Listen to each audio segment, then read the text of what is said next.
Fala galera, eu sou Danilo Coelho e tá começando mais um SOS Cultivo. A gente separou vários comentários que vocês deixam aqui nos nossos vídeos no YouTube para responder nesses vídeos que a gente está começando a fazer agora aqui no nosso canal. Então já deixa o like, se inscreve no canal e compartilha esse vídeo que com certeza a dúvida de um cultivador pode ser a dúvida aí do seu amigo que também cultiva.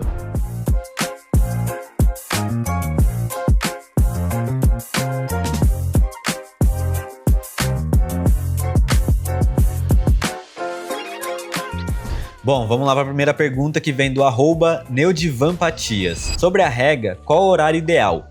Antes de acender a luz, logo após, exemplo, LED acende às 18 horas. Melhor regar antes ou logo após que ela acordar? O ideal é a gente regar sempre após ela acordar. Por quê? Porque aí o metabolismo da planta já começa a acontecer. Então ela já vai começar a fazer fotossíntese, já vai começar a beber a água. Então assim que você regar, a luz já está acesa. Se você jogou uma água muito gelada ali, etc, não vai trazer um problema. E a planta já começa a fazer sua fotossíntese, então ela começa a beber essa água. Se você faz, por exemplo, meia hora antes da luz acender, o metabolismo dela ainda não aconteceu e ainda tá frio, né? Normalmente com a luz apagada tá mais frio do que com a luz acesa. Então provavelmente isso pode trazer algum problema para a raiz e travar o desenvolvimento dela. Então o mais recomendado é assim que a luz acende, né? Então na natureza, por exemplo, é quando já amanheceu, né? Já nasceu o sol, mas o sol ainda não tá tão forte, então ele tá ali no horizonte ainda nascendo, é a hora da gente regar. Agora a dúvida aqui do Bolados Grower. Tenho uma grande dúvida sobre o seu quarto de flora. Ele não tem exaustão? Eu sei que tem ar de 18.000 BTUs, certo? E o ventilador. Coloco o exaustor só de entrada para trocar o CO2 ou coloco de saída também? Me ajuda aí, irmão. Então, o meu quarto, ele tem mais ou menos ali 7 metros de profundidade por 2,40 de largura. Então ele é muito fundo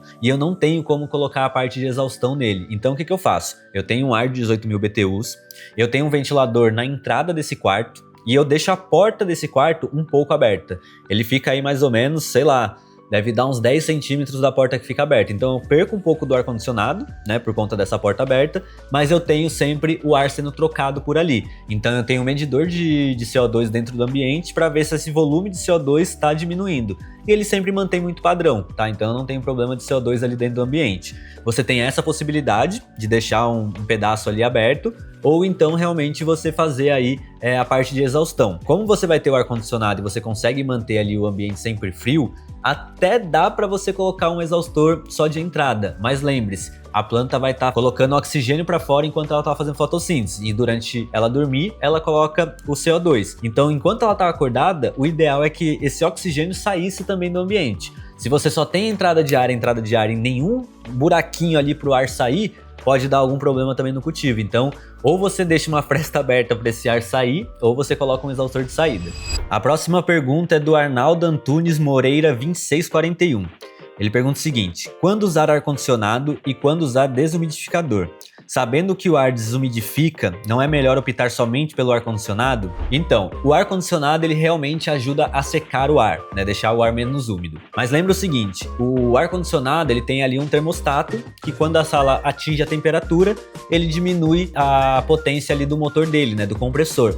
Então, enquanto o compressor está trabalhando, ele está secando ali o ar do ambiente. Depois que ele atinge a temperatura do ambiente e ele diminui essa potência, essa força de desumidificação do ar também vai diminuir. Se o ar lá fora do seu ambiente está com uma umidade maior ou as suas plantas estão transpirando muito, né, o vaso ali acabou de regar e etc., o ar não vai dar conta de realmente diminuir essa umidade.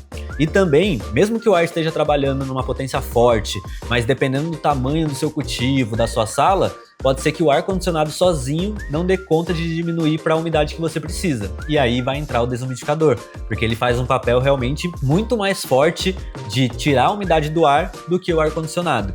Então, claro, dependendo do ambiente, você consegue fazer isso só com ar-condicionado. Aqui no meu caso depende muito da época do ano. Tem a época do ano, agora por exemplo, outono e inverno, só o ar-condicionado já dá conta, acaba secando até mais do que eu gostaria. Quando a gente tá no verão, muitas vezes o ar-condicionado sozinho não dá conta, aí eu tenho que colocar um desumidificador dentro da sala também. A dúvida agora é do FF Novidade. Mano, posso plantar em terra preta e usar os fertilizantes e tal? Pra mim é meio difícil encontrar a terra, sendo que eu vivo na terra. Meu Deus, mano, viajei. Mas por favor, responde essa aí da próxima, maratonando seus vídeos aqui. Tamo junto, FF Novidade, qualquer dúvida que precisar aí a gente vai estar respondendo essa dúvida aqui, mas se tiver outras, não esquece que a gente tem o time de consultores lá no WhatsApp e o link tá aqui na descrição. Você pode usar a terra preta A única questão é, se você usa só terra preta, essa terra normalmente quando você molha ela, ela vira um pouquinho ali um barro, uma lama, e isso vai fazer com que a raiz fique afogada. Então por isso que não é muito bom, que ela não drena muito rápido essa água e ela fica ali empoçada, encharcada e etc. Quando essa terra recebe o sol ali, o calor, né, e você molha, e recebe o calor e molha, essa terra ela também vai compactando e vai ficando dura, fazendo com que a raiz não consiga crescer, né, de uma maneira mais tranquila ali, mais rápido. Então o que eu recomendo, pode usar terra preta? Pode. Mas você precisa fazer alguma areação nessa terra preta. O mais normal seria comprar a turf perlita e misturar com terra preta, né? Então misturar aí, sei lá, 30% de terra preta e 70% de turf perlita. Já vai ajudar nessa areação. Você vai ter aí os nutrientes da terra preta, mas você não vai deixar ele ficar ensopado e nem compactado com a ajuda da turf perlita. Claro, tem outras coisas orgânicas que você pode utilizar para fazer essa areação, mas a turf perlita é o uso mais comum aí no cultivo da cannabis. Agora a próxima dúvida é do Fabiano Duende 3202. Quando eu começo a contar o vegetativo? No padrão, né, o mais tradicional é, primeiro a gente vai germinar a semente ali, vai nascer as cotiledones, né, aquelas primeiras folhinhas ali que tem um pouco de nutrientes para alimentar a sua planta nesse início, e depois vai abrir a primeira folha, né, o primeiro par de folha que tem realmente aquele serrilhado ali que a gente está acostumado na cannabis. A partir dali é o mais comum da galera começar a contar o vegetativo. Quando você faz de clone, é basicamente o clone enraizou, colocou na terra, você começa a contar o vegetativo, tá? Então não é uma regra exata, tem gente que conta de formas diferentes, mas esse acaba sendo mais comum aí pra gente contabilizar ali quanto tempo de vegetação a gente teve. Bom, galera, teve um vídeo que a gente soltou recentemente, que era eu fazendo aí o French Cannoli depois que eu bati o ice aqui em casa. E teve bastante dúvida nesse vídeo e eu separei algumas aí para responder aqui para vocês. A pergunta agora é do @3erg5bt36, é quase um código fonte aí. Sobre o French Cannoli, eu nunca vi com água quente. Será que não tem perigo de estar perdendo algo com temperatura alta assim? Então, essa dúvida ela pode ser comum. Você consegue fazer sem a temperatura alta, mas você vai demorar mais tempo para fazer o processo, né? A temperatura ali, né, a água ela chegou a ferver. Quando a gente coloca ela dentro da garrafa, essa garrafa ela já tem um vidro ali que é mais grosso, então essa temperatura não passa 100% para fora. E quando eu coloco na garrafa, eu ainda deixo um tempinho ali para depois começar o processo. Então essa temperatura, ela já caiu, ela já deve estar ali mais ou menos em torno de 80, 70 graus, 85. E quando a gente coloca aquele papel celofane ali, basicamente, né, aquele papel de açafrango, ele também segura a temperatura. Então a temperatura que chega realmente ali no seu ice não é a mesma que a água chegou ali na hora que ela ferveu, que também é uma temperatura para a gente já descarboxilar aquele ice. Então ele já faz um processo, ele não acaba completando, né? Isso vai depender bastante de quanto tempo você ficou ali fazendo esse processo do French Cannoli, mas você já começa a descarboxilar e isso já vai mudando também um pouco da composição daquela extração. Você pode, por exemplo, uma forma de ficar prensando, né? Que nem a gente faz ali com a garrafa, tem gente que põe nesse plásticozinho, põe ali no tênis que você vai ficar pesando, né, com seu peso, e aquilo ali vai ficar esquentando, gerando um pouco de calor e tal, e você vai explodir aquelas cabeças de tricoma que vai virar resina. Então dá para fazer esse processo só, né, pressionando ali, só que vai demorar muito mais tempo para você conseguir estourar todas as cabeças e já começar a ativar. Então quando a gente faz com água quente, a gente está estourando as cabeças de tricoma e já fazendo uma ativação delas. Os caras fazem realmente com tênis? Ah, hoje em dia não, né? Mas já, tipo, pega aquele quadradinho, aquele pozinho que a gente pôs ali, junta ele e põe embaixo da palmilha. E aí você vai ficar o dia inteiro pisando, vai ficar gerando calor, vai ficar pressionando e vai estourando as cabeças de tricoma, tá ligado? Já pensei. Não, porque eu sempre tive a garrafa. Por exemplo, se você usa numa liofilizadora, né, que aí você faz a extração no gelo e água, que a temperatura tá ali 0 graus, 5 graus e tal. Quando você põe para secar, você põe na liofilizadora, que vai trabalhar ali a menos 50, menos 70 graus. Então ele tá, mano, secando numa temperatura muito baixa. Quando você tira da liofilizadora e ele vem para temperatura ambiente, só essa diferença de temperatura já faz o tricoma derreter. Você não faz nada, você não precisa pressionar ela. Você só deixa e ele já começa a derreter, porque tava muito negativo a temperatura. E aí você não precisa fazer mais o French Cannoli.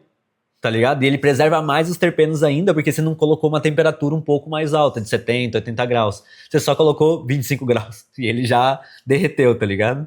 @Zanelli420. Não dá pra fumar do jeito que saiu da geladeira, não? O fogo já não ativa? Então, você pode, né, tipo, fez o ice, peneirou, colocou ali na geladeira, depois ralou ele, né, pra aumentar a área de contato ali, pra ele secar mais rápido e tal, e depois você fez uma bolinha ali na própria mão, foi juntando ele. Você já pode utilizar dessa forma. O que vai mudar um pouco? A textura. Então, normalmente, ele vai ficar um pouco mais duro ali e tudo mais. E o aroma dele não vai estar tão ativado. Por quê? Essa ativação vai acontecer na hora que você isqueirar. Então, você não tem, né? Se você pega ele ali, o cheiro dele não tá tão forte quanto o cheiro de quando você faz o French cannoli. Então, ativando ele antes, muda a textura, né? Eu principalmente gosto, né? Que é aquele que você passa a tesourinha ali, ele vai meio que ralando assim, sabe? Já vai virando um pozinho, eu gosto dessa textura.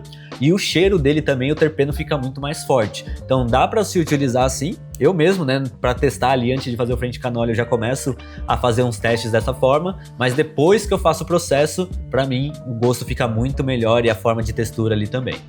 Agora a pergunta aqui do Alexandre Gonçalves 5803. Depois de pronto, caso deixe em temperatura ambiente, ele endurece? Quanto de matéria usou para fazer o ice? Então, se o ice foi feito, né, foi bem feito ali numa temperatura legal, né, não tava tanto calor, tava mais frio, você secou ele direito, né, fez o processo ali do French cannoli e tal, a tendência é que ele não vai endurecer. Pode ser que enquanto ele tá na geladeira, assim que você tira da geladeira, ele tá um pouquinho durinho. Só que você começa a trabalhar ele na mão, você já vai vendo que ele já vai ficando mais molinho. E aí vai depender muito da matéria para saber se ele vai ficar mais aquela meleca, né, grudando um pouco mais no dedo e tal, ou se ele vai virar essa pedrinha que na hora que você passa a tesoura ele vai esfarelando. Então vai depender um pouco também da matéria em relação a isso, né? Mas a qualidade na hora de você fazer o processo do ice também conta para se ele vai endurecer ou não.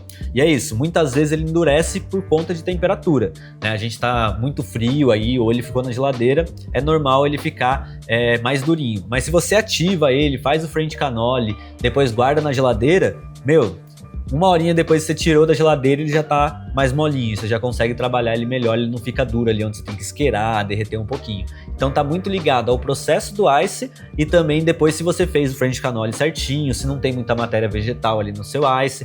Então é isso que muda se ele vai endurecer ou não. Em relação à quantidade, eu não cheguei a pesar quanto que eu tinha de matéria, eu cheguei a pesar o resultado, né? O ice total ali contando todas as bolsas, todas as passagens, deu 50 gramas. Eu coloquei, se não me engano, foram 3 ziplocs, 3,5, alguma coisa assim, então acredito eu que devia ter aí entre 550 e 650 G de matéria. A maior parte era trima, tinha uma pipoquinha ou outra ali no meio, só que é isso, dos 3 ziplocs e meio que eu coloquei, 2 deles era de uma colheita mais antiga, que estava no meu freezer há muito tempo. Então bem provável que esses tricomas ali já tinham ressecado, já tinham diminuído de tamanho e a qualidade da mistração foi menor nesses 2 ziplocs. E os outros 1,5 ali já era de uma colheita mais recente. Então ficou esse mix aí, acredito eu que eu devo ter ficado aí num 7, 8% de rendimento. Considerando que é trima, não é uma quantidade ruim. Se fosse flor ali a gente teria que estar buscando um pouquinho mais, ali uns 15%. Mas como é trima, foi uma quantidade legal. Então é isso, galera. Espero que essas respostas tenham ajudado vocês aí a buscar ciclos mais produtivos. Não esquece de deixar aqui no comentário desse vídeo que no próximo SOS Cultivo a gente vai selecionar aí as dúvidas mais comuns, né, mais frequentes e as melhores para responder no próximo vídeo. E não esquece de deixar o like, se inscrever no canal e compartilhar com seu amigo cultivador que pode ter uma dúvida aí que a gente respondeu nesse vídeo. Se estiver precisando de equipamento, acesse nosso site, nosso app ou cola na loja física e chama nossos consultores no WhatsApp. É isso, tamo junto e até o próximo vídeo.